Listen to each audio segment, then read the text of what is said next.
So thank you everyone for joining me for the Brain 101, a special holiday themed 101. As you can tell from my hat, and I'm here in Santa's workshop, and my home office truly does become Santa's workshop around the holidays.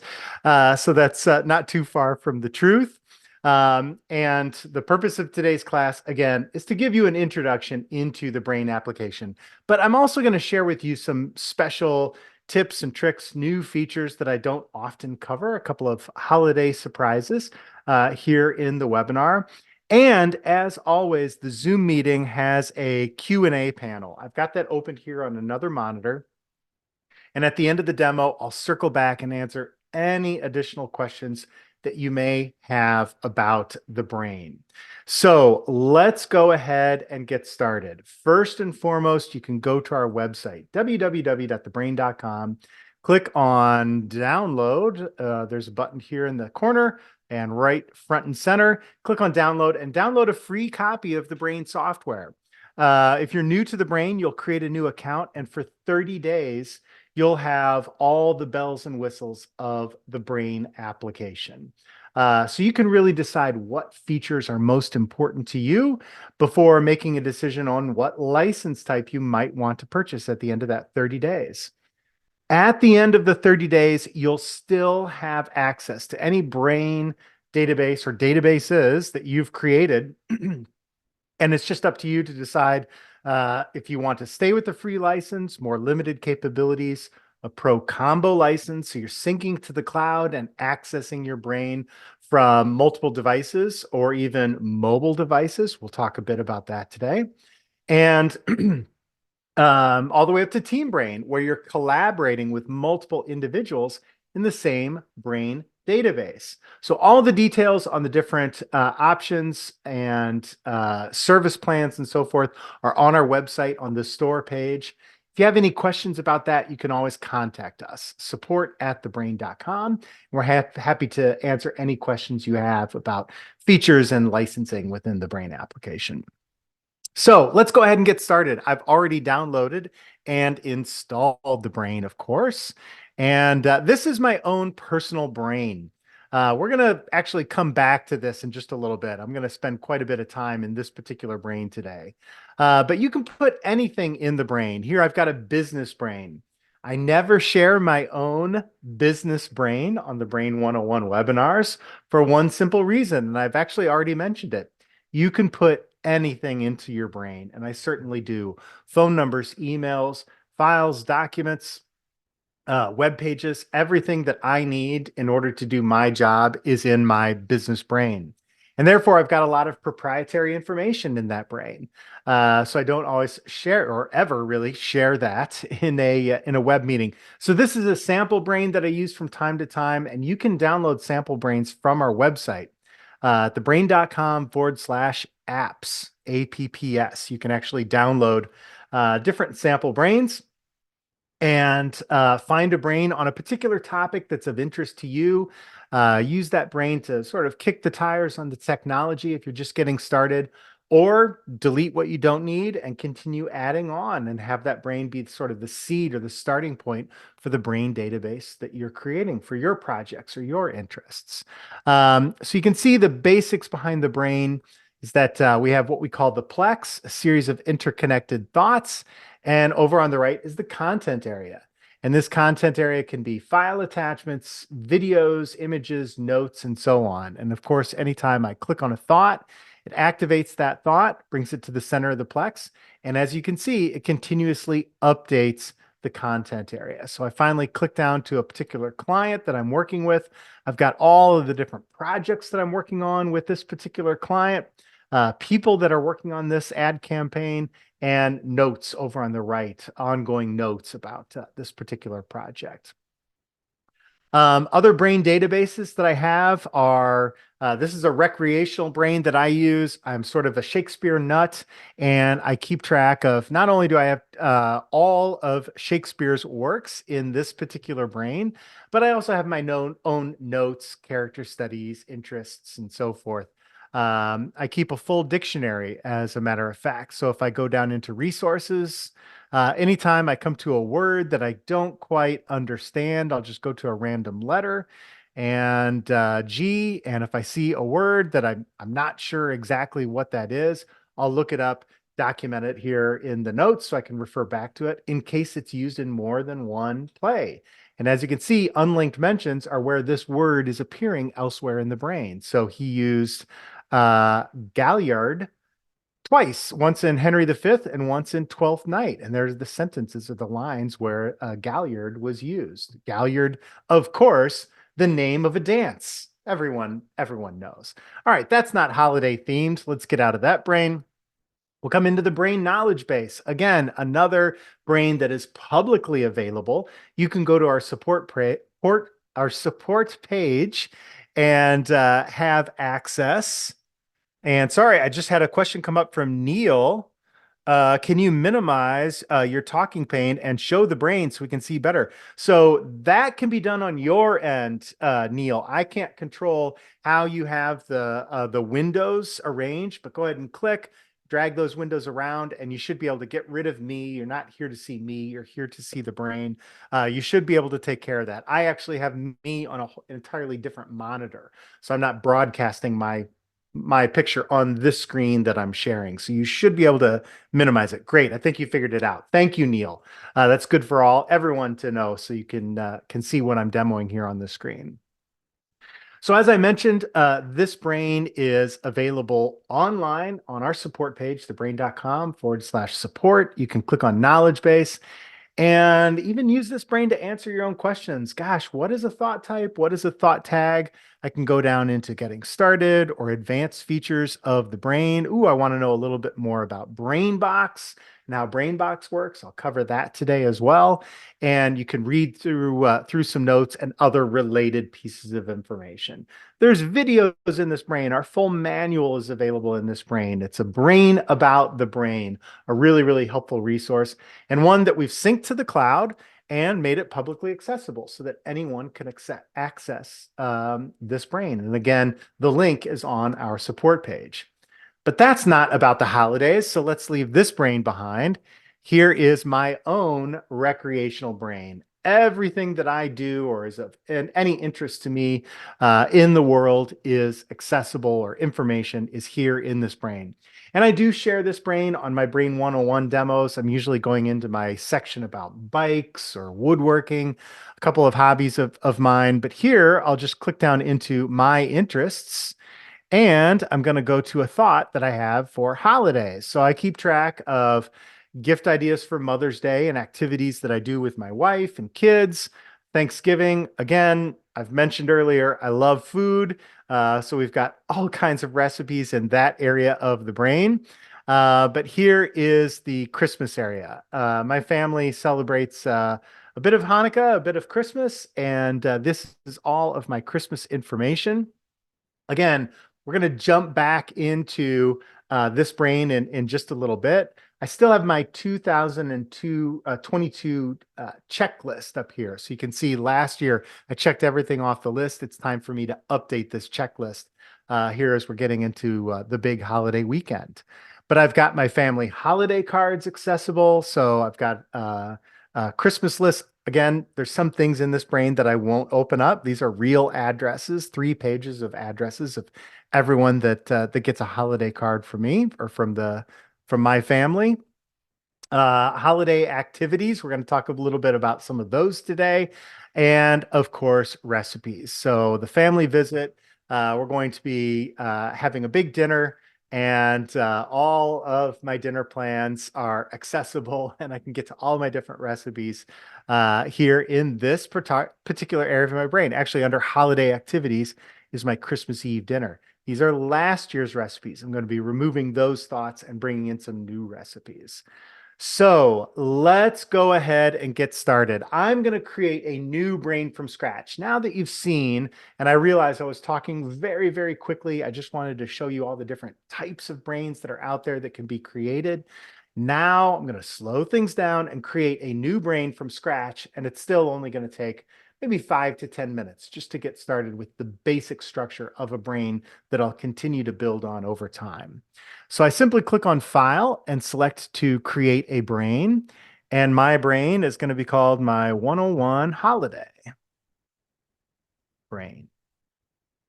Now, the brain will randomly select one of the different themes or wallpapers. We've got about 10 or 15 themes built into the brain. I have my own custom themes that I've created. You can go into the brain options and go into the brain theme and create your own wallpapers, your own backgrounds, and so forth. And I am actually going to do just that. I want this brain to be all about the holidays. So I'll just go ahead and close this, but rather than keeping this wallpaper, I'm going to go into options and click on brain theme. And if you're on a Mac, you would click on the brain theme. And on the options tab, I am going to select a new wallpaper. Yes, I do have wallpaper. I'm going to select a new one. And here on my desktop, I've got a folder where I've got a couple of different wallpapers I can select from. So you can really play around with these and find something that's going to work where the links show up. This one is nice. I might want to have some red links or darker colored links on this lighter background. Let's try one more. I am going to select this one, and I love it. Sort of a nice little dark, wintry scene there. But the dark text on the light background, that's not working for me. I want to switch that. So I'm going to do light text on a dark background. So thought backgrounds, instead of being white on white, we'll have white on dark. And that shows up a lot better. And my links are really nicely bright blue. So you can really play around with all the different colors of the brain to find the best fit. And that's not just a fun feature of like, okay, he made a cute background.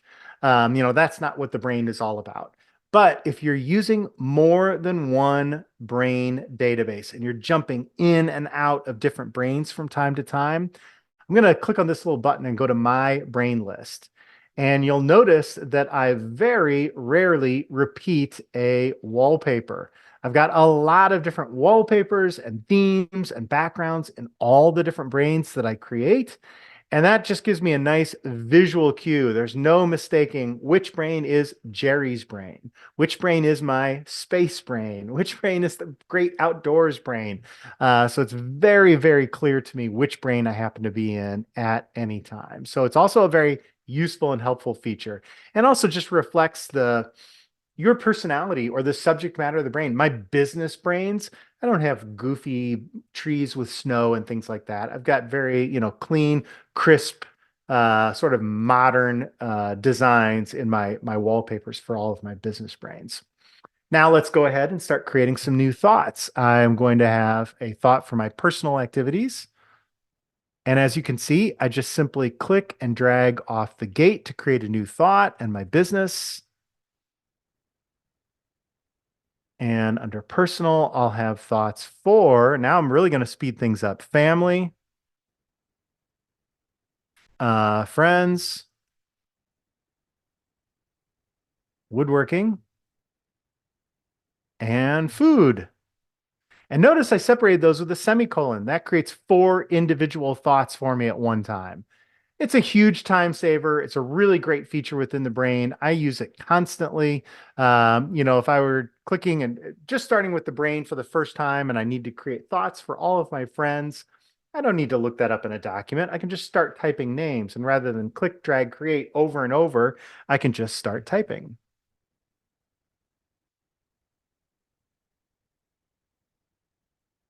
There we go. And let's jump over into my business area.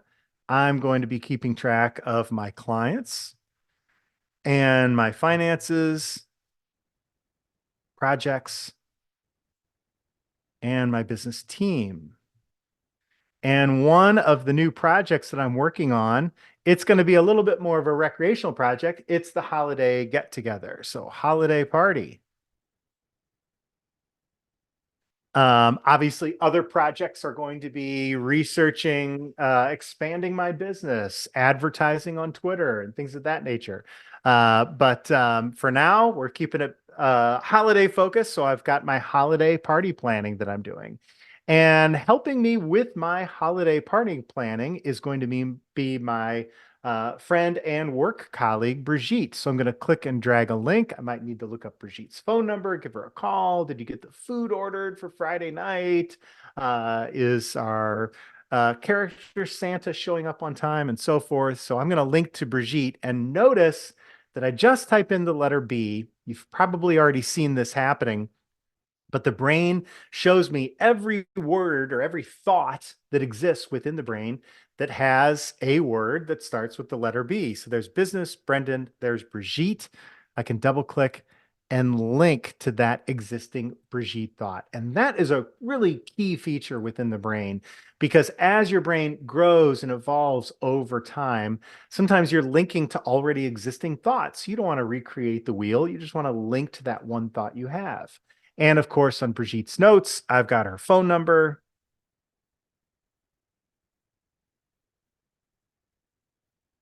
Oops.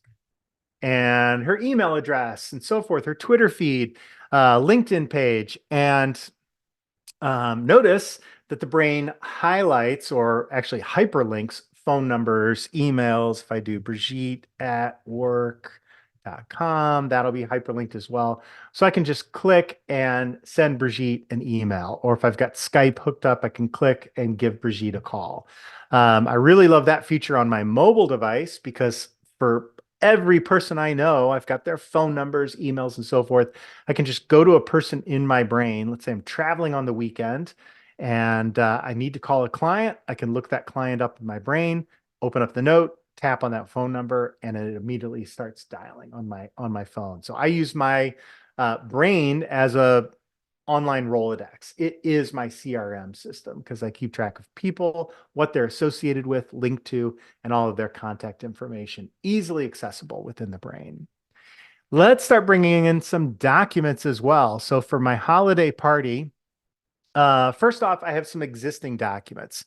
I'm going to open up my business folder here, which opened on another monitor, of course. And we're going to play some games that around the holiday party to keep things festive. We hide these little elf. We do this at home with all the kids and nieces and nephews and so forth. So I'm going to create a new thought. Find Buddy the Elf. So one of the games that we play, and I'm going to print out all these different little elf images. So I'm simply going to drag and drop them. Here, I'll create a new thought, elf. Now I was going to drag and drop just right into the Plex. That would create a new thought. Let's go ahead and do that with one of my images. Click, drag it into the brain.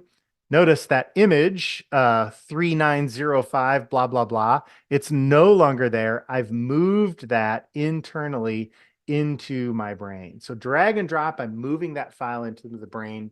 That's my setting in the brain. If I click on Options, Preferences, and go into the Behavior tab, you can specify what you want to happen for drag and drop into the brain. Is it moving that file into the brain? Is it just copying it in? That's the default out of the box when you install the brain. Or do you just want to link to those files? Are you in a corporate environment and you've got access to a shared directory, the Z drive at work, but other people are modifying those files as well? And it might not be beneficial to them if you start moving that content into your brain. So you just want to link to those files, whatever you want the default setting to be. I like to move data into the brain. There's keyboard shortcuts so you can override those settings. So if I just wanted to link pinecones.jpg, I click and drag, but before I release, I hold down the Alt key. And the original is still there, but as you can see, I've moved this file into a copy of this file internally into the brain. It loads up when I mouse over. I get that nice zoomable icon on image files, and it loads up in the content area as well. And if I close that, then I get back to my note of the content area and I can access the attachment from the link at the top. So many different ways to access your data. For my elf game, we print out these elves, we hide them in envelopes and under the tree and in different areas under couch cushions and pillows and things like that. And each elf is valued at a prize. So it's a just great, cute little game that the kids like. Let's see if everyone in accounting is going to like this game too. So I'm going to click multiple attachments. I'm control clicking all my little Buddy the Elf pictures. And I'm going to drag and drop, not down below. That would be 6 new thoughts created in this brain. I'm going to hover over an existing thought. And all 6, because of my setting in the brain where I drag and drop, it moves the files. All 6 brain Buddy images are now here in the brain. And I have like basically a slideshow of these images. And I can scroll through them with the buttons up above, or once again, if I close, there are my 6 images, and I can have notes on how the game is played and instructions down below. But that information I have on a Word document. So here's my Word document for the game 1 and game 2. Again, I just simply click and drag right into the brain. So I've moved that file internally into the brain. Now, you can also create new files from scratch within the brain. So let's say if I want to have a certificate for the grand prize, you want a new laptop. I'm going to create a new thought, grand prize certificate. So I created the thought, and you'll really know you've become a power user of the brain when you create Word documents and Excel spreadsheets and so forth this way. Rather than going out to Word, opening up Word, creating a new file, then saving it and moving that file into the brain, you'll go to the brain, create the thought, and then add the attachment. So I've created the thought, my grand prize certificate. It doesn't exist yet. There's nothing to drag and drop into the brain. So I am going to click to add an attachment, and I am going to add a file from my template list. Now, before I click on my template list, I just want to share with you, you can click on template help, opens up a directory, just follow these on-screen instructions. It's going to open a directory like this. Anything you drag and drop into that directory can be used as a template in your brain over and over again. So you can have pre-filled out sales order forms, something with a wallpaper on the background of the document, a header, footer, cover letter, so forth. You can have whatever file types you use most often copied into that directory, so that when you add an attachment for any thought in any brain, I can say add a file from my template list, and there's my template list. And so for this one, I'll choose my company letterhead, launches that again on another monitor. Here's my company letterhead, and here is the grand prize. I'll save that. It doesn't ask me where I want to save it to. That's saved internally inside my brain database. So you can attach things as internal attachments, as I mentioned. You can link to files. The key thing to keep in mind there is that if you are syncing your brain to the brain cloud, all of your internal attachments sync with the brain. So when you open that brain online, the files are going to be there. If you are just linking to those files, all you're sending up to the brain cloud is a path to where the file is located. So when you're launching from the cloud, there is no C drive on that computer. Or if there is, that file certainly isn't there, or you don't have access to it from the server machine. Or if you sync your brain to the cloud and then download that brain onto a Mac, the file isn't going to be there for a shortcut, but it will if it's an internal attachment. You just have to have something on the Mac that can open whatever file type that is where you attach something from a Windows machine. So the other game that we're going to play well, I just need to create name tags. And for the name tags at the holiday party, everyone is going to have, not George from accounting and Sally from engineering. Everyone is going to have some fun holiday themed names. The Scrooge, the Abominable Snowman, and so forth. It's going to take me a lot of time. We have 40 or 50 people coming to this party. It's going to take me a lot of time to generate that list. So I'm going to have the brain help me with this process.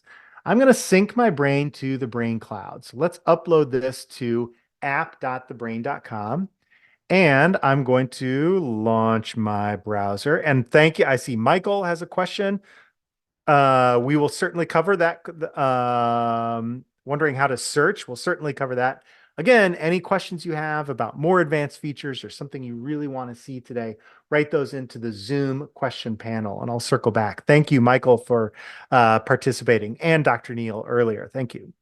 So let's open up my web browser and I'm going to click to log in. I think I'm already logged in to the Brain Cloud.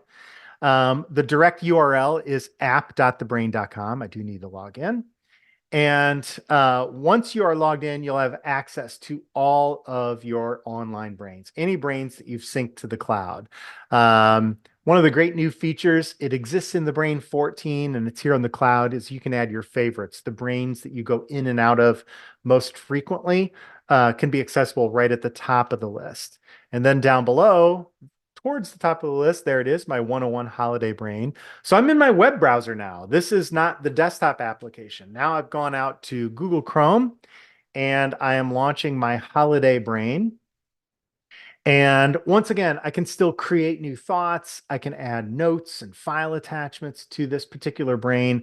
And I can access this brain from anywhere in the world where I've got an internet connection.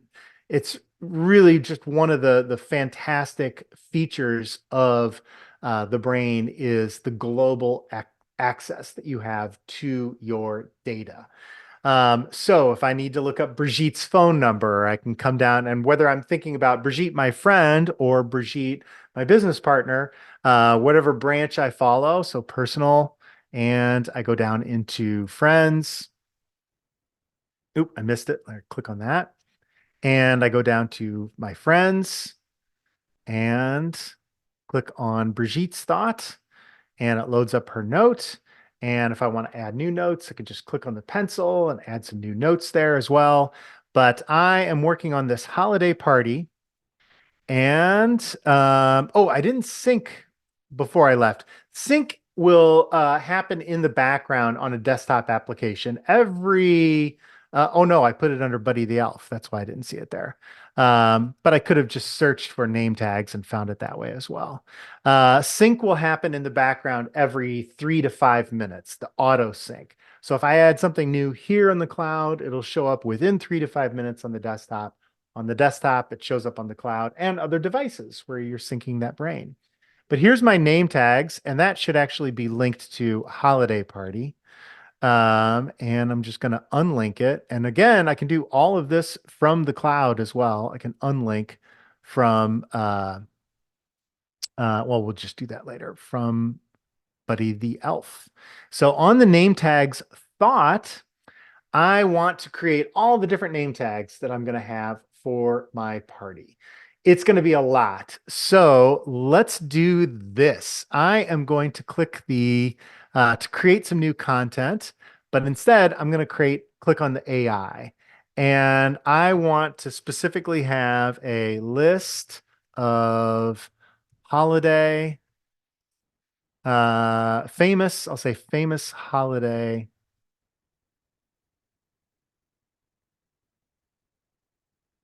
famous Christmas characters. And yes, I do want this to be a list, not categories, not scary characters, funny characters, fictitious characters, and so forth. I want just a list of names, famous character names. You can be as specific as you'd like in the topic. So I'm going to create a list and I'm going to generate just a whole group of child thoughts. And hopefully we'll have just a bunch of character names and I'll be able to then collect these, print them out. I'll do that back from my desktop application if we're successful here. But the AI is built into the web application. Anybody can get there. If you create a brain, sync it to the cloud, open your brain online, or go to app.thebrain.com, log in, and just create a new brain from there. You can utilize the AI features that are integrated into the brain. And on the cloud, we can create groups of thoughts. We can create complete thought structures, or you could just generate a long note about a particular topic. It's fantastic. We've also integrated that AI. Oh, and this is just a great list to get me started. So we'll accept this. If I didn't like it, I could redo it or discard it. I love those features because you're asking AI to sort of introduce new content, new data into your brain. And the brain is a digital representation of your own organic brain. But now we're letting AI create some of that. But in this case, I really like it. Scrooge McDuck is a really good one. I hadn't thought of that one. Jack Skellington from the weird Christmas Halloween mix movie, the claymation movie. So this is just fantastic. I'll accept this. And there I've got my nice little list to help me get started assembling this game for name tags that I'm going to do at the party. And like I said, I can return to the desktop application and I'll go to name tags and it's already there. I didn't need to click sync. Like I said, it syncs in the background and sometimes you just catch it at the right moment. So I've got all of my different names. Let's say I wanted to print these out in just a document, a Word document, a list, or get it into some labels for printing or something like that, Avery labels. Not a problem. I'm going to control click on the gate below name tags, and it added 24 thoughts into my selection box. I'm going to right click and I am going to copy as a text outline. Now I can go out to Word, or here, let's just open up there we go. We'll create a new one of these and right click and paste. So I've got all of those in an individual line. So you can copy thought names. If they all had notes along with them, I can copy them with their notes and things like that. So I can print that out for later. And let's go ahead and close that.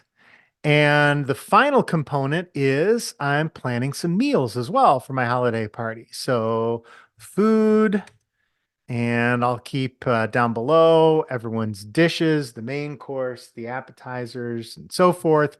I'm just going to start bringing in some content of what I'm responsible for since this is my brain.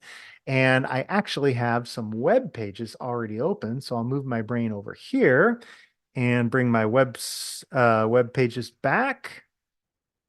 Not that web page. Whoops, let's get there. There it is.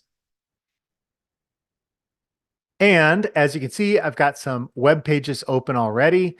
So I'm going to buy a few bottles of some whatever wine enthusiast says are the best wines of the year that are under $20. I don't have time to read through this right now, and I'm certainly not going to remember everything off of this list or be able to find it again when I get to the grocery store. So I'm going to move it into my brain so that I can find it when I get to the grocery store with my brain on my phone. So I'm simply going to click and drag from the address bar right into the brain. And anytime you bring a web page into the brain, it's going to launch that in the browser. This is a setting you can turn on and off. I like to launch it here in the web browser. And as you can see, the full list, all easily accessible right there in the note for this particular thought. And again, since I'm syncing this to the cloud, that means I've got access online. I also have the iOS app installed. And when I get to the grocery store, I can go to this thought and start going through, all right, do they have Thistletown? Do they have Tiawanga? Pico, all these different great wines to explore and see if they're available at my, local grocery store. And I'm also going to be cooking in the kitchen. Let's grab some recipes. So here I have instructions on how to assemble a great charcuterie board. That is going to be very helpful. Once again, I'm just going to click and drag right into the brain. Now, let's say that you don't have the brain open at the time, or maybe I just don't have that particular brain open, or the application itself isn't open. But I am browsing the web and I happen to find a really great lasagna recipe. So this is Ina Garten, the Barefoot Contessa, I think they call her. And actually, I know this recipe. It's fantastic. So I want to preserve it. I want to get this into my brain, but the brain isn't open right now. So what do? You launch the application, navigate to the right brain, navigate to the right thought within that brain where you want it attached, get the two on the screen at the same time, and drag and drop from your browser into the brain. there's got to be a faster way. And there is. While I'm browsing the web, anytime I've come to a thought that I particularly like, I can click on this icon. That's Brainbox. We talked about this earlier, and I do need to log in.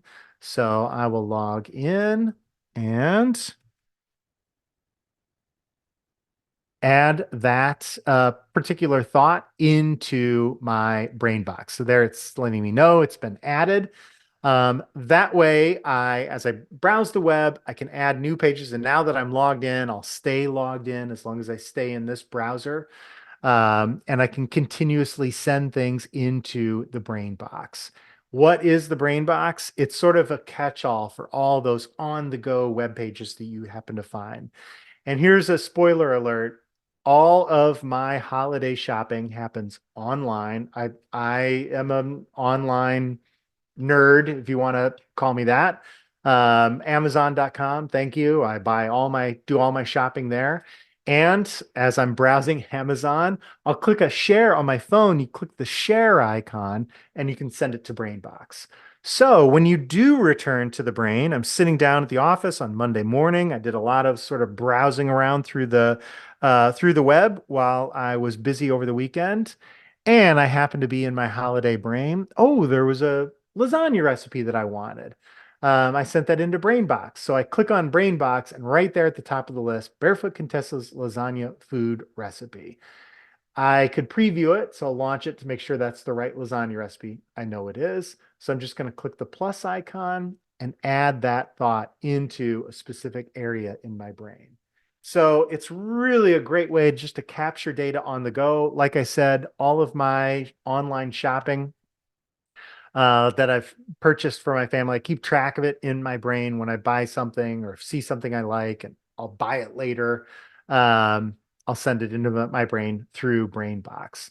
So let's go ahead now and take a look at my brain. Now that we've seen how we create a brain, adding thoughts, adding files and attachments, adding web pages into the brain, I can return back to my brain and it's all starting to make sense. This is, again, my holiday activities, Christmas Eve dinner. Last year I did bacon wrapped turkey breast on the grill. It was fantastic. My wife is a vegetarian, so she was eating portobello mushrooms, and several members of my family are vegetarian as well. But notice I can click on any one of these, and it's also linked up into other areas of my brain.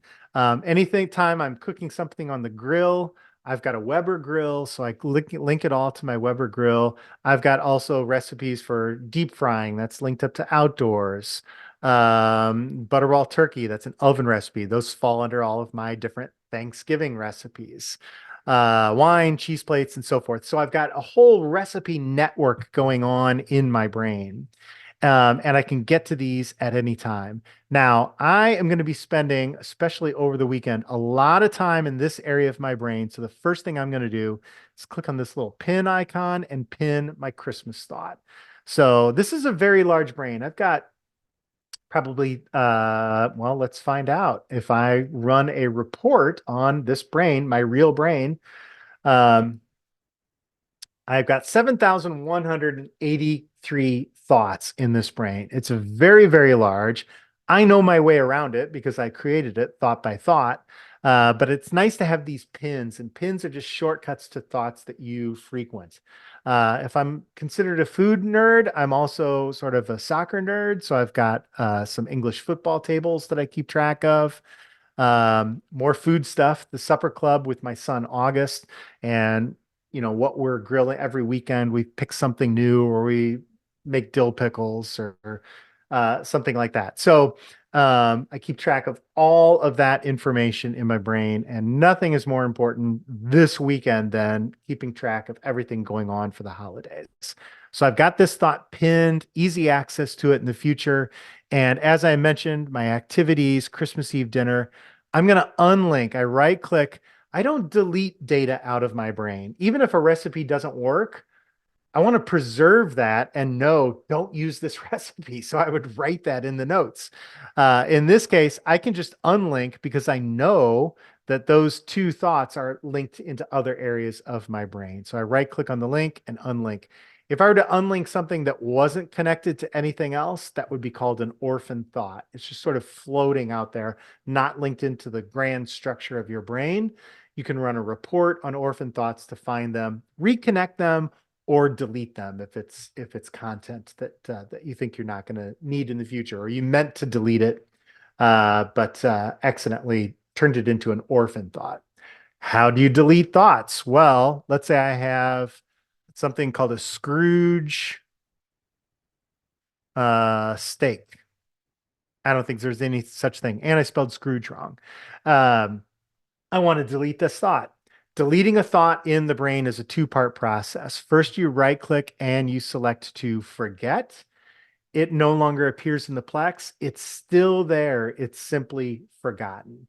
So it's not appearing in the normal view as you're wandering around through your brain. I could run a report to find all my forgotten thoughts, or I can click on options and select show forgotten thoughts, and they'll still be there, but they'll be grayed out. If I run a report, and this is my real brain, I may have some forgotten thoughts. So show me, and out of all my 7,183 thoughts, show me my forgotten thoughts. I got quite a few. I've got 45. So it's, Christmas 2006, Christmas 2008, some older content I do delete from or forget from time to time. And I might want to go back and revisit those at a later date and reconnect them if there's some valuable data on those thoughts. But for this one, Scrooge Steak, I do want to delete it. Right click now, and I can delete that one thought. So that's how we delete content out of the brain. But in this case, I want to bring in that lasagna recipe. That is the dish. That's really the dish that on Christmas Eve, we make a bunch of lasagnas actually, and everyone gets to take it home. So on Christmas Day, you can throw a lasagna in. It's a lot of fun. Now, I could drag and drop that lasagna recipe that I found. I put it in my brain box, but I already linked it into another brain, so it's no longer there. I could go get it again. But like I said, I know that recipe. I've made it before. So here's where that existing thoughts feature really comes into play.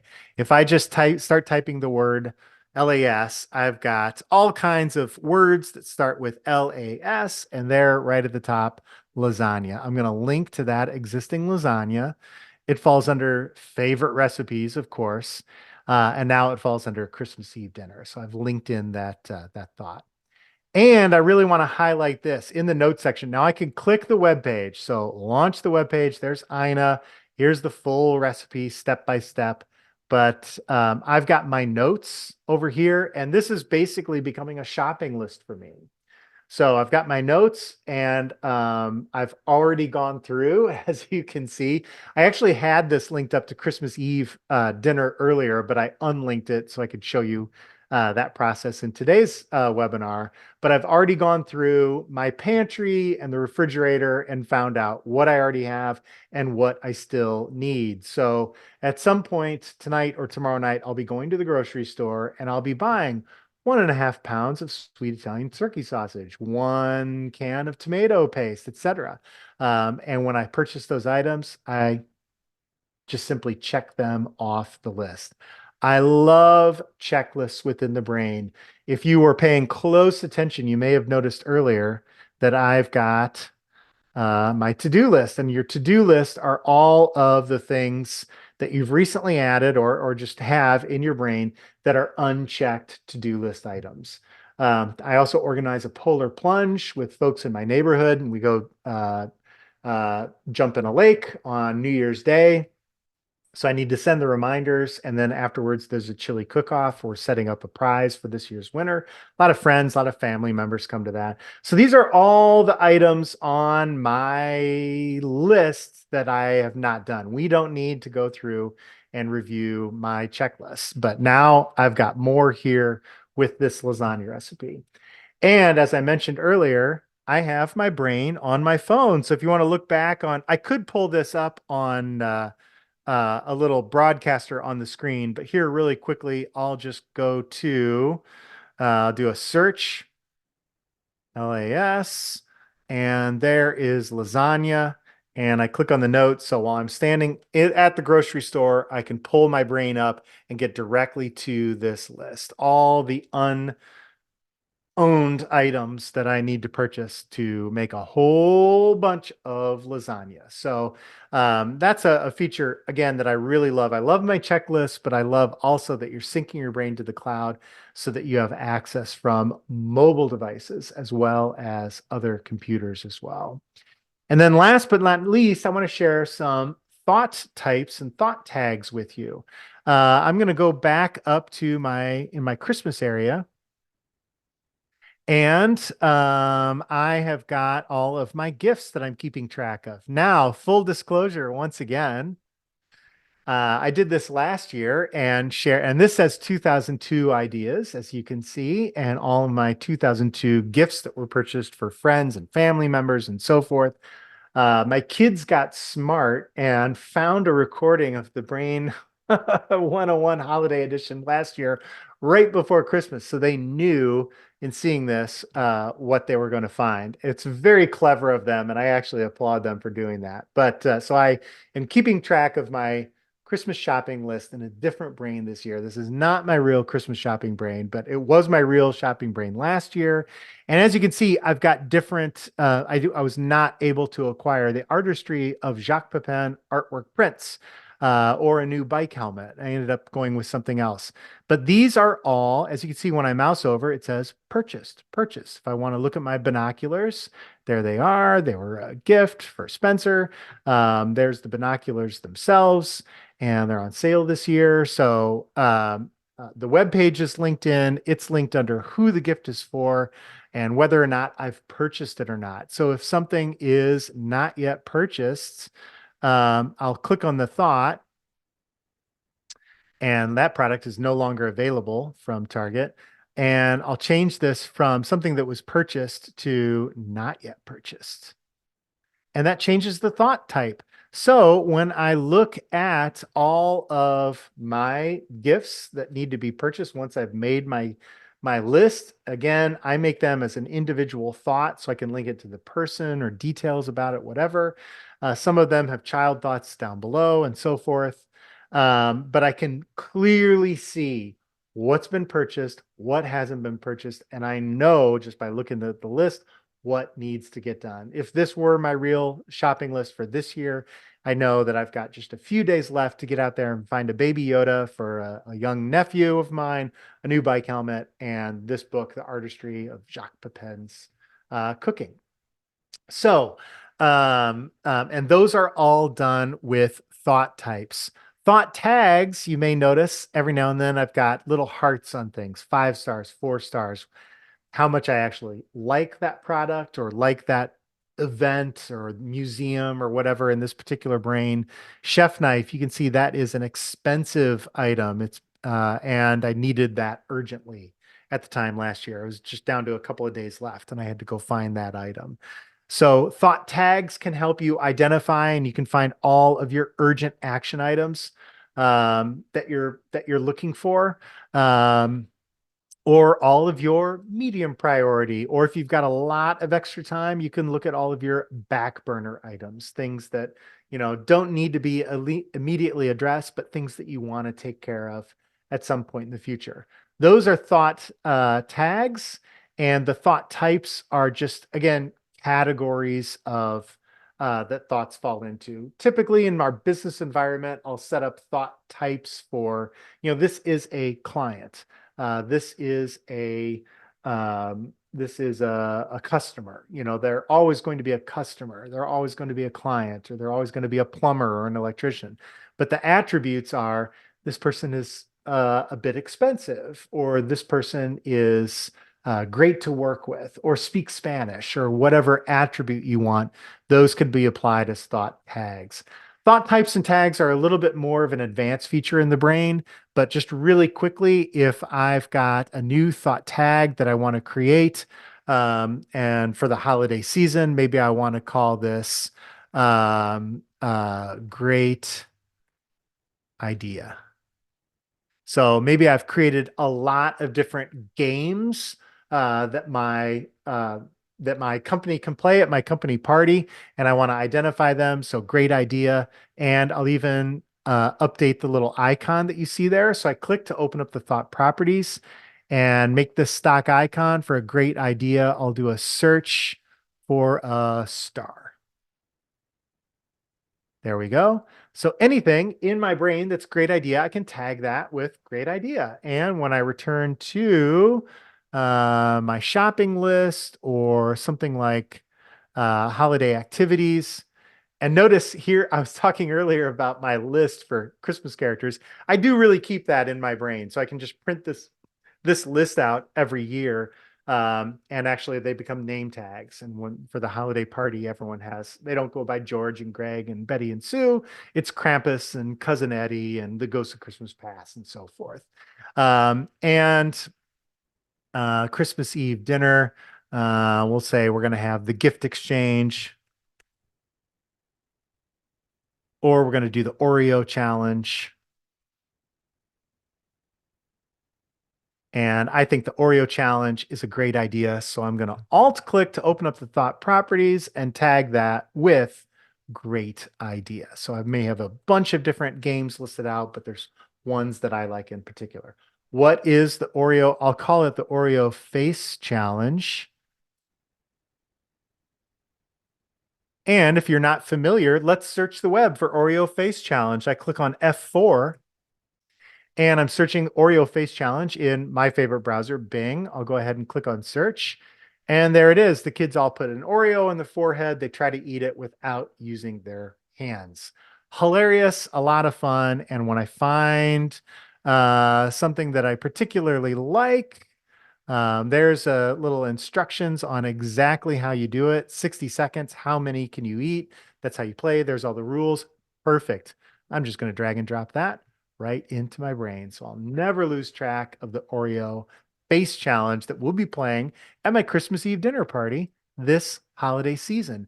And I said that was the last component that I was going to share with you, but the last component I'm going to share with you is I'm going to go into options and I am going to go down to my brain theme, and for my real brain, it is time to change over my wallpaper. And boy, I just really like this. Well, let's try this one. Might be a little light. Oh, I like that as well. So I'm just gonna have a little holiday themed winter wonderland wallpaper in the background for this particular brain to really get me in the festive spirit. So that's everything that I want to share with you today. We created thoughts. We interconnected those thoughts with one another throughout the brain. We added notes, file attachments, and web pages. Once you get started with that, and if you choose to start using AI to implement or integrate groups of thoughts or thought structures on interesting topics into your brain, you can really, really start building a new brain incredibly quickly and cultivate that brain over time. I created my brain in pre 1.0. This brain right here that we're looking at was created before the release of the brain 1.0, and everything has been added thought by thought along the way. And as you can see, I've got over 7,000 thoughts in this brain, and that's not even my business brain. I keep my business brain and my Shakespeare brain and other brains on other topics in separate brain databases. Whether you choose to put it all in one brain database, separate brain databases like me, it's a personal choice, and you can merge brains together or segment them apart. That's some more advanced features of the application, but it is possible. And so with that, we're going to jump into the questions. And the first question, I said I would get to it, but I didn't yet. Michael had a question wondering how you search a brain. And the reason why I didn't get to it yet is because I'm actually going to close the brain 13. And I am going to launch the Brain 14. The Brain 14 is currently in beta. So you can go to www.thebrain.com/thebrain14. Let's go there now. com/thebrain14. And this is the Brain 14 beta page. So you can learn all about the new features. The AI integration is incorporated into the desktop application. So the same AI integration you saw me utilizing out on the cloud is available in the desktop application, as well as features in the notes. But one of the great new features is actually revolves around search capabilities. So, how do you search in the brain? On the desktop application, and I'm hoping, there we go, opened a little bit off screen. There it is.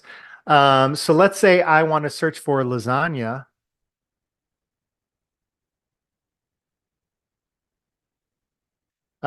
There, I've searched for lasagna and it's showing me thoughts results for lasagna in this brain.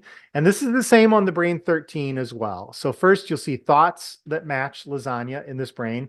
Then you'll see notes wherever the word, and actually I made on a note for Christmas that I'm be making lasagna this year. And look at this, thoughts and links from other brains. This is just a really great new feature. I don't have lasagna showing up in a lot of different places, but look, it's there in my 101 holiday brain that we created today, Barefoot Contessa's lasagna recipe. So the brain 14 has cross brain searching. When you do a search, you're searching through not only this brain, but all of the other brains that you have access to as well. If I do a more common word than lasagna, let's do the word tree. So tree, Joshua Tree, National Forest, appetizer tree for holidays. That's where the tree is showing up in this brain. Here's where tree is showing up in all of my notes. I do a lot of woodworking, so tree might show up from time to time. And then if we keep, man, I'm really scrolling down. There's all my documents that contain the word tree. Here's other brains. So Henry the Fourth, Othello has the word tree, and so forth. So the word tree is showing up in 390 different places in other brains that I have access to, the teaching brain, the great outdoors, team brain sales. There's the word tree showing up in there. So all over the place, the word tree is showing up in multiple brains. So a really fantastic, more advanced search capability in 14 than we've ever had in 13 or previously. Also, the brain 13, when you're searching, just really quickly, it utilizes your operating system's indexing. So Spotlight on a Mac and Windows desktop search, I think they call it, on a Windows machine. The Brain 14 has its own integrated indexing. So what we were seeing is a lot of users like to turn Spotlight off, or they turn Windows indexing off. They didn't like Windows going through all of their data. Well, then the search didn't work in the Brain. So we've integrated our own indexing into the app. So even if you turn off Windows desktop search off, you'll still be able to search through your brain data and other brains that you have access to as well. So great new search features in the Brain 14. And the next question is, can you explain about type and tag? Are they considered as thoughts? Great question. So I did cover that at the end, and this question came in, I see, earlier on. So Siam, I hope I'm pronouncing that right. I did cover that, but just to be clear, you can only have one thought type assigned to a thought, but that can have multiple thought tags. So thought tags are attributes, and thought types is a classification, a category. So this particular thought doesn't have, I don't have anything with thought types or tags right here, but this is my personal thought type list and my personal thought tag list. Here, let's go to my VW area. And installed. So purchased and installed brake calipers. So I like to also fix up old cars from time to time. Here you can see I'm on a thought called VW parts. All of these green text items, and he's got the little cool guy with sunglasses. That means that part was purchased for this car and it's been installed. It's done. We're moving on to the next list. What are we moving on to next? Something that was purchased but not installed. And I don't think I have any of that. Incomplete means it wasn't even purchased yet. Oh, here we go. Partially complete. That means I purchased it, but didn't install it yet. There's a paint, windshield, rubber repair, and so forth. So you can see what I've done, what I haven't done. And those are with thought types. And when something gets done, let's say I do complete this particular task with the paint, I will click to open up its thought properties, partially complete. So I'm going to say, and installed. And you can see it just basically moves it through a category from one category to the next. that did not get completed yet. So this is my real brain. I need to switch this back. Partially complete. There we go. So that's a good example of thought types. Thought tags in that category could be, well, this was an expensive part, this was a cheap part, or this is a medium level price. So they've got different price points. Or this is hard to install and I'm going to need help. This is easy to install. I can take care of it myself. So those are thought tags that could be associated with a thought in that particular area. But I certainly encourage you to play around with thought types and tags. And of course, we've got videos on using thought types and tags in the brain knowledge base as well. Now, you're asking, are they thoughts? They certainly can appear as thoughts. Like when I go to kayak build, this is one of my favorite projects. I'm an amateur woodworker, so I love woodworking. This is one of my favorite projects I'm working on with my kids right now. I've got notes, I've got images, I've got all the different art or attributes, things that I'm building to support the workstation, things, parts that I'm purchasing, and so forth. So this is a favorite project of mine, and my organic brain forgets from time to time. Which did I want to show? Oh, are they thoughts? Notice it's not connected to a thought type called favorite. But I do have thought type, so I can see all of my favorite projects that I'm working on, or favorite places to go camping, or favorite stores where that sell, surfboards and things like that. So these are some of my favorite things. But that favorites appears with the rounded edges. I have all thought types, the visualization of them in the Plex. I have that feature turned off. So I go to my kayak build and I don't see thought type in the Plex. I can turn that on if I click on File, Utilities, and go down to Make All Thought Types Visible as Parents. Ding, there's favorite. So I can see all my thought types in the Plex or not. I choose to not see them. So it's sort of the question is, are they thoughts in the brain? They sort of are, yes, but they can be the visualization of those thoughts. Where do I go? Utilities and hidden. There we go. Their visualization can be turned off. And tags, this is 4 stars. Here's all my 4-star projects. Again, that just, yes, can it appear as a thought in the brain? It certainly can. But when I go to one of those thoughts, here's my Schwinn Twin 4-star project, it just appears as that little tag that this is a favorite project of mine, but it's sort of on the back burner because it's winter right now and I can't go on a tandem bike ride anyway. So those some usage of thought tags and types, very personal. My thought tags aren't going to work for you. Maybe you're a dentist and your thought tags are all about hygiene and patience and things like that. My thought tags are all about which woodworking projects I like the best. It's a very personal, just like the entire brain is a very personal, it's a reflection of your own personality. And those are your own categories for how you classify projects you're working on, hobbies you have, interests, and so forth. And we have a lot of questions, so I need to start making my answers a little bit shorter here.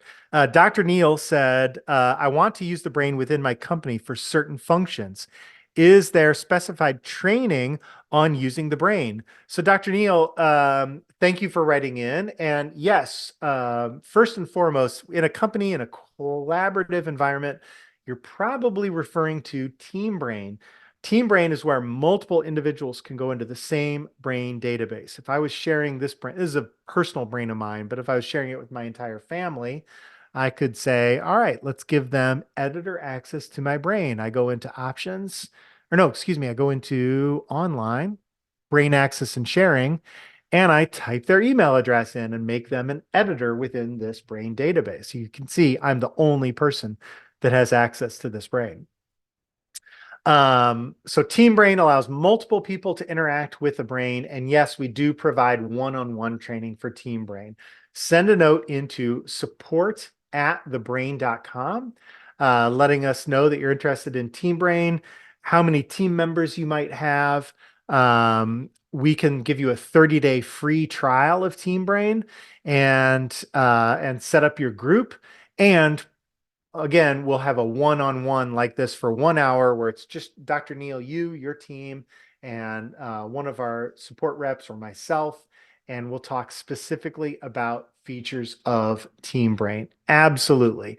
But also, if you want to know more about Team Brain, we've got videos and we've got that knowledge base. There's a lot of information in the knowledge base on Team Brain. If you just want on your own time to learn more about it, I highly encourage you to go to thebrain.com/support. And there's a knowledge base link where you can just type in the word Team Brain for a search and find a lot of helpful information. And Michael had a question regarding my earlier question on search. Using your numerous recipes, how do you search for all the desserts you have made?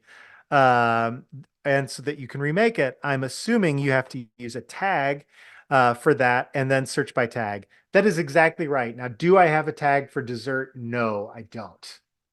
I think if I type in, let's see, desserts. This was just in 2019. I made an almond puff pastry and frozen banana banoffee cheesecake. That was for the 2019. That's like an archived Mother's Day. I'm always keeping track of what I cook for my wife for Mother's Day. So my desserts are kind of spread out. I tend to focus on the grill, but I do like making dessert recipes from time to time. So they're very spread out. But that's exactly what I was referring back to. You know, what um, one person's interests are, are is not completely shared 100% always by other people. So, my tags wouldn't work for you. I don't even have a tag for dessert to get to them easily. I just have tags for sort of favorites, and I might have a favorite dessert, but I also have a favorite, beef recipe. So they're kind of spread out there all over the place. And this, as you can see, I need to upgrade my checklist for Mother's Day for the upcoming Mother's Day, but I've got some time to do that. Um, so yeah, unfortunately, I can't get to all of my desserts quickly, but if I ever felt the need to do that very quickly, I would certainly that would be a tag. Absolutely. So I can get to all my desserts. No, it would be a thought type because a dessert is just a dessert. It's always going to be a dessert, but it might have different attributes, which is I liked it, I didn't like it, I want to modify it, things of that. So that would be a thought type for me if I were to create a dessert category. And then Lisa asked the question, is the desktop, the Brain 14 compatible with the mobile apps on 13? It certainly is. And I use the Brain, I'm in the Brain 14 right now. When I'm not demoing, here I did bring up 14 at the very end, but typically I demo in 13. When I'm on my own using the Brain, I'm in the Brain 14 and I use the Brain mobile device equally as much as I use it on the desktop. I'm out in the workshop, I'm in the kitchen, I'm shopping, I'm out in the wild somewhere, and I've got the Brain on my phone. Absolutely compatible, yes. And that's just another amazing thing about the Brain is that you can use the Brain on your Windows machine, sync it to the cloud, access it from Mac without any problems whatsoever, access it from an Android, an iOS device, or just from the cloud. A lot of mobile device users are finding, well, I just like going to app.thebrain.com and Safari on my phone. I still like the mobile app, but a lot of folks are leaning towards just because of the more powerful search capabilities. We just recently announced, if you follow the Brain on Twitter, we just recently announced that search on the web now includes notes and file attachments as well. So it's a huge leap forward for the web client. Just absolutely wonderful. And I think that's what eventually will make me say, yeah, I like the web client. I'm just going to go to the web because the search is going to search through all my notes. I might have a grocery list, but in the grocery list, it says asparagus. If I'm searching on my desktop or my mobile device, it's not going to find asparagus. But if I go to the web client on my mobile device, it will find asparagus, being a note on my recipes list on a thought.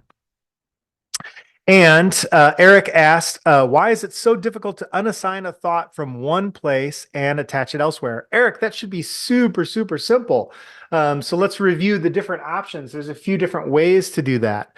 Let's say I wanted to move something over to my weekend checklist. Let's say this weekend, my son has a bike, the Augie Ostro. And let's say we were going to work on this bike this weekend. I'm just going to click and drag weekend checklist. I just type in WE and it looks like I need to do a few more letters. Weekend.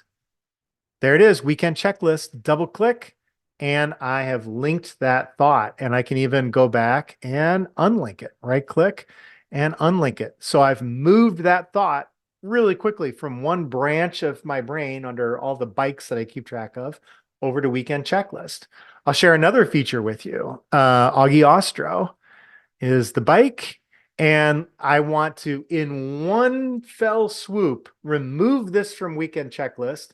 I certainly don't have time to be working on this over this holiday weekend.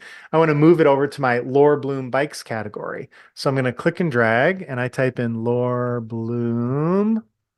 And there are my Lore Bloom bikes. I'm now holding down the Shift key on my keyboard. So I press and hold Shift and double click on Lore Bloom bikes.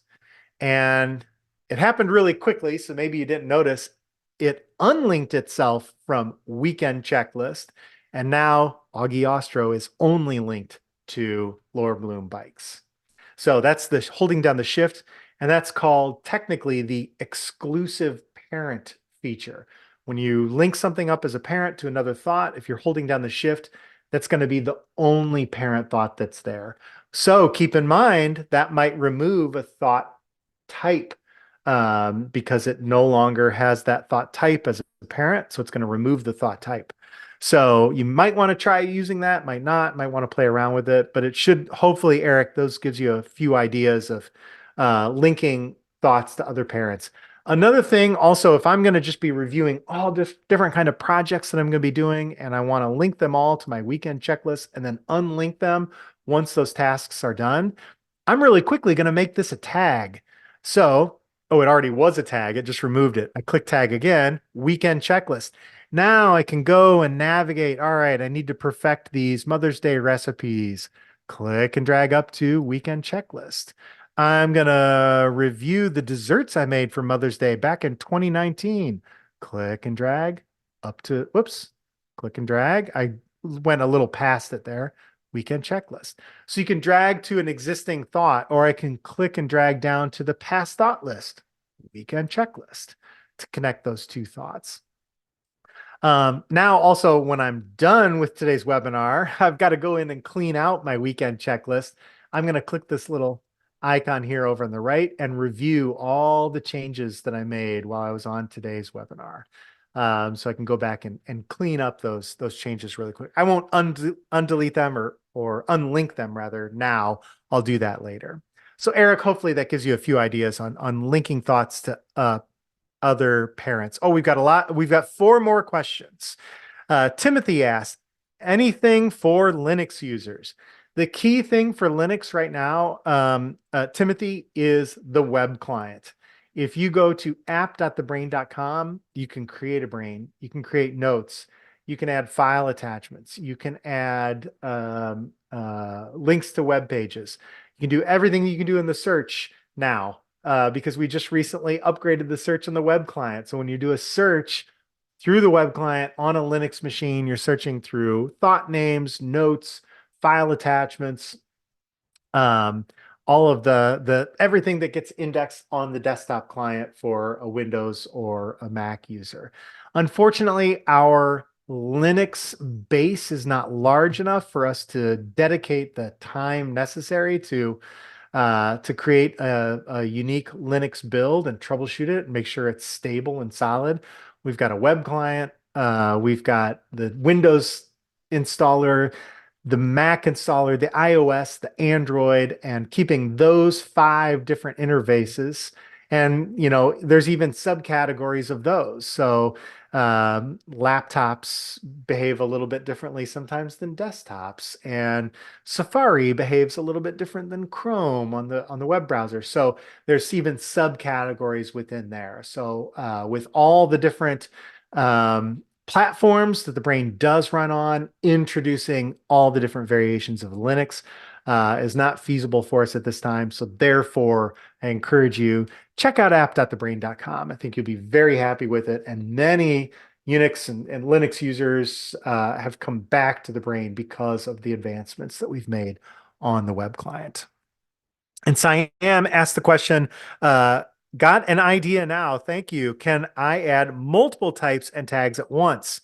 You certainly can. Well, you can't add multiple types because you can only add one thought type to a thought. So as soon as you check a different one, it's going to uncheck the first one. But again, if I click on desserts and I say tags, this is on the back burner. It's going to be expensive. I think it's a great idea, and I'll give it 4 stars on my favorite rating. So it gets all of those tags all at once. And that's by opening up the thought properties. You can double click on a thought, or you can alt click on a thought to open up the thought properties display. And Sam says, I want to use it for tax purposes. That's great. Yes, I use my brain for tax purposes. Here again, that's an area of my brain that I cannot share with you, but my notes for doing my own taxes are all there. What is the square footage of my house? How much did I pay in property taxes? What about automobile purchases that I've made throughout the year? All those different deductions and the paperwork and everything. It's fantastic. And I can refer back to it year after year. When I first started doing my own taxes, instead of going into, H&R Block or whatever, I realized really quickly, like, wow, I'm going to have to keep track of, how many square feet is my home office, and how many miles do I drive my car per year, and so forth. And I can look back very, very easily on all that data. Anything that goes into my taxes, I document it, write it down so I can refer back, so I don't, well, actually, so I don't raise any red flags and they don't say, oh, last year you said your home office was, 200 square feet. This year it's 250. So I like to be very accurate and not draw any attention to myself, and get it done properly, of course. So it's a fantastic tool for that. We might have to do a webinar on that, but we'd have to stage all of that information. It's a lot of information to keep track of, and I love doing that in the brain. But it's private information. It is for everyone, so it would have to be modified in some way, but great use of the brain application. And then finally, the last question came in from Siam. Can someone from your team help me set up a brain for a fee? Send a note into support@thebrain.com. Let us know what you're interested in, what you're planning on doing and creating. We can offer everyone, a one-on-one call from time to time for maybe about 30 minutes, but we can't do that obviously for all of our brain customers. Send a note to support@thebrain.com. We'll see what we can help you do. If it's for a team brain environment, that's certainly going to warrant having a web meeting. We have a one-on-one web meeting with all Team Brain clients, and can even set up a preliminary training session and then a follow-up a couple of weeks in. How's everything looking? Can we help you with anything? Answer any questions now that you've had a chance to be using the brain, and so forth. So support@thebrain.com. We're happy to hear from you, and potentially set something up depending on your use case scenario and what information you provide for us. So thank you everyone for joining me today. We went almost 20 minutes over the holiday themed 101. I'm so happy you all joined for this particular webinar. It's always a joy to kind of talk about some fun things in the brain rather than just, business projects all the time and all the work that we do during the busy our busy year. The brain is certainly a great app for keeping track of your businesses, your projects, your clients, your finances, and so forth. But it's also a great application for keeping track of your own personal projects and interests. We see brain databases that are shared with us from time to time from all walks of life, all the different business categories, but then also cooking and bird watching and car restoration and so forth, all kinds of different examples. And it's simply because any type of digital data can be stored and then accessed easily. So you don't have to relearn that data again, or that information, or that relationship, or that process at a later date. You retain that knowledge, and your digital brain never forgets. I hope everyone has a wonderful, peaceful holiday season. And thank you for joining me. Thank you for your interest in the brain. Have a wonderful weekend, regardless of how you choose to celebrate. And as always, enjoy your brain. Thanks, everyone. Bye.